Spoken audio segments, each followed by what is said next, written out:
Hey beginners, let's take the overwhelming world of 3D design and simplify it into 4 basic building blocks. Software can look like a scary, endless galaxy. But don't worry, Solidworks is really just a simple repeating loop. Here's your roadmap. We just need to master sketches, parts, assemblies, and finally, engineering drawings. That's literally it. Step 1. Sketches. Every awesome physical creation simply starts right here as a flat 2D idea. See, it's super approachable. You're basically just drawing straight lines, rectangles, and circles, then adding some clear dimensions.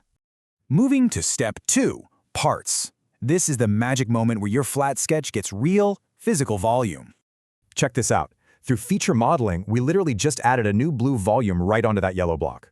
Just by stretching and cutting, you build solid individual bricks, kind of like this flange, for your final mechanical project. All right, step 3 is assemblies. Think of this as snapping all those individual bricks together to finally build a house. Look how these totally different parts fit perfectly together. Bam! We've got a fully working fan head mechanism. Now, the final step. Engineering drawings. This is exactly how we document our digital assembly for the real world.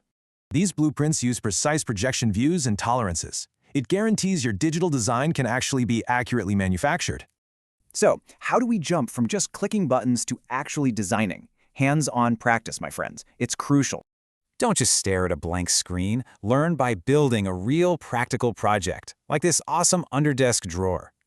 Or, hey, use these exact 4 steps to design and directly 3D print your very own custom phone holder.